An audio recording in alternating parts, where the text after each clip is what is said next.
Today I want to chat with you a little bit about personal protection. There have been a handful of times that I have mentioned that I am a concealed carry permit holder. That is something that I got because my husband is a police officer and I want to be able to protect myself. So today I'm going to talk to you a little bit about what was required of me to get my concealed carry permit in the state of Utah. What do I carry and my experience carrying out in public. Let's get started. Every state has their own regulations on what is required of getting the concealed carry permit. I live in Utah. It was actually pretty easy. It was a 4-hour course that I was required to take.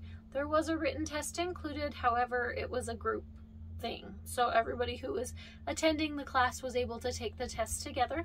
Then I did have to pay some state fees, pay the instructor, get fingerprints done, send all of that paperwork into the government for a background check. It took a few weeks and then I got a fancy little card back, and obviously I don't want to show you my concealed carry permit because there is very sensitive information on it. But it looks similar to a driver's license. And I just carry that in my wallet. Utah law has recently changed the way concealed carry works. Now you are no longer required to attend the class in order to conceal carry within our state. However, if you do not have a concealed carry permit, you cannot have a round in the chamber. If you do have a concealed carry permit, you can have a round already in the chamber and ready to go, which makes it just a few seconds faster to be able to end the threat should there be a need for that to happen. Even though it's now technically not required for me to have it, I still am really glad that I do have my concealed carry so that I am able to maintain having a round in the chamber. What I usually carry, what I always carry, this is my handgun right here. It is in this holster, whether it is in the gun safe, whether I'm carrying it, I usually carry on the small of my back. So there's a little clip right here, little clip, and that clip just goes right into your waistband, pops right in, and it sits just here on the small of my back. I don't know if you can see that very well. If I'm wearing something that I can't easily conceal on my lower back, I will also put it in my purse. If it's in my purse, it is still in the holster. The reason for that is you can't get to the trigger and you can't manipulate the action while it's in here. You can't accidentally fire while it's inside the holster. One other feature that I really like about this holster is that it has this little safety guy on it that holds it in place so it cannot fall out, and it requires you to make more of an effort to get it out. You have to be wanting to get the weapon out in order for it to come out. It's not going to accidentally fall out. Let me show you this guy just so that you guys are aware. My magazine is empty and my chamber is also empty. So no potential for accidental anything. This is a Beretta Nano 9mm. I actually took a long time trying to decide which handgun was right for me. I'll be real with you guys, I'm so bad at remembering different types of guns. It's just like letters and numbers to me. I've taken gun safety courses multiple times. I know how to use them. I just can't remember the names. Chris has a duty weapon. It's a little bit bigger than he has his concealed carry that he carries with him when he's off duty. That's a little bit smaller than his duty weapon, but his hands are a lot bigger than mine. I mean, he's 6'2" and I'm 5'4", so our hands are very different sizes, and his guns are just so big, it was hard for me to manipulate them. When it was time for me to go and find which gun I wanted to have as my concealed carry, we went to like 7 different places for me to hold and manipulate the different firearms so that I could decide what was going to work best for me. If you are going to conceal carry, you need to be comfortable with the tool that you have. Whatever one you decide, it needs to be something that you have shot many times, that you are comfortable and confident holding that in your hand, and you know if for any reason that tool comes out of its holster, you are able to hit only the target that you are going to be aiming at and nothing else. That is massively important. We don't want any collateral damage. If for some reason you have to pull that trigger, you want to make sure that you are only hitting your target and nothing else. With normal solid tipped ammunition, it can hit the target, go through the target, and depending on how thick that target was, it can go on to continue to do further damage. For that reason, I use what are called hollow tips. I don't know how well you can see that. Hopefully it's focusing in pretty well. Because it is hollow inside, when it hits the target, this metal piece actually is going to spread out, which slows it down and makes it stick in whatever it is that you've just shot. So if it's a body, it's going to spread out inside that body and it's going to get stuck inside the body so that it doesn't have an exit and it doesn't provide collateral damage from there. Practice is so important.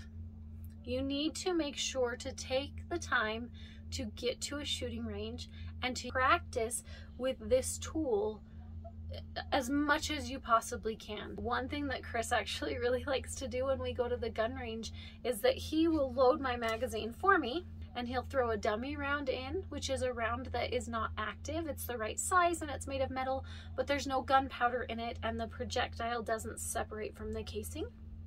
He'll put a dummy round in, or he'll even just sometimes throw in an empty casing that's already been spent. That way my gun will intentionally misfire.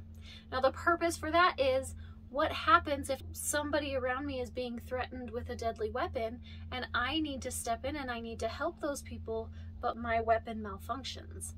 Now what do? I can show you really quickly. If you've pulled the trigger and it's not doing what it's supposed to do, tap the magazine, make sure that's still firmly in place, then you're gonna rack your action and then you're gonna go again. Tap, rack, go again. The vast majority of the time, that's going to fix your problem and you're going to be able to fire smoothly without any issues. Sometimes it'll be a feeding issue. Maybe the next round didn't quite pop in properly.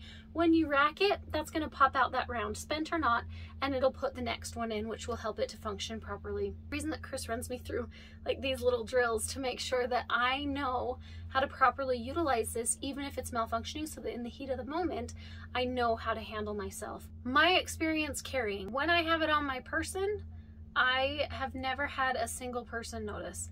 And in fact, there have been a few times when I first started carrying that I was kind of self-conscious and afraid that everybody was gonna know that it was on the small of my back. And I've asked a few friends and family members and things, can you tell?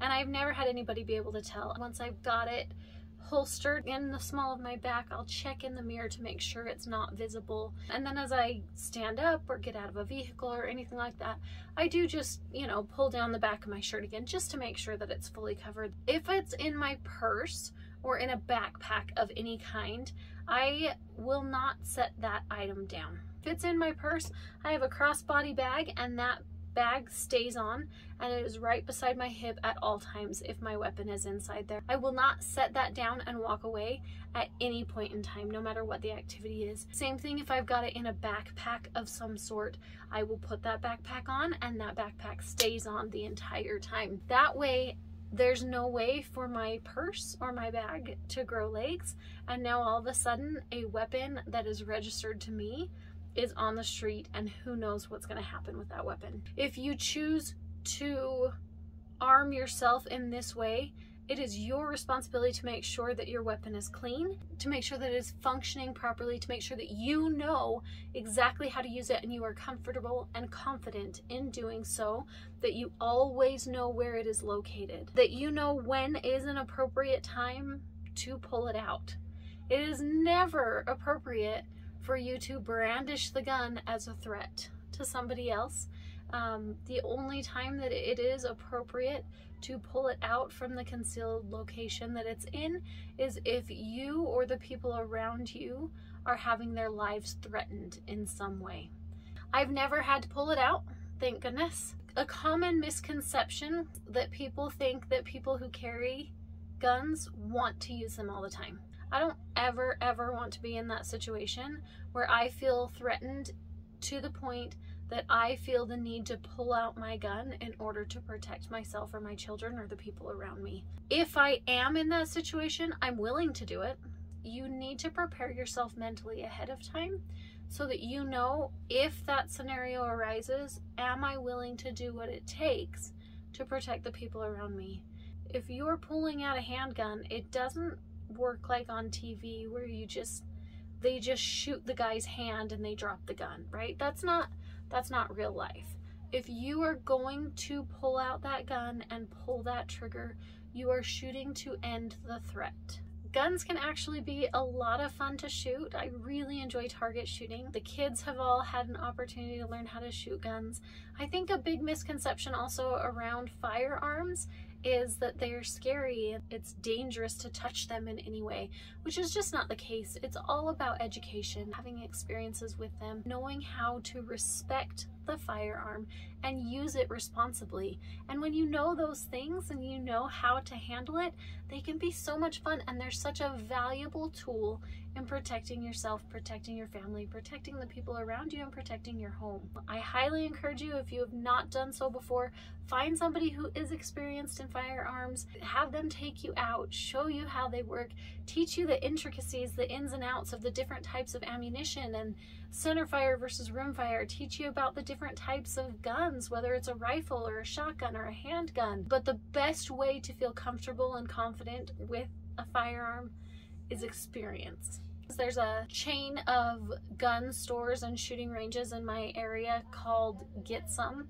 And years ago, I took a course at Get Some Ammo that was geared directly toward women. It was a classroom full of women, and we got to learn all about ammunition and different gun types. And then we went down to the range and we got to shoot multiple different types of guns, which was a really cool experience for us to become more comfortable and more confident in our abilities with the firearms. If you have any questions, feel free to throw those in the comments below.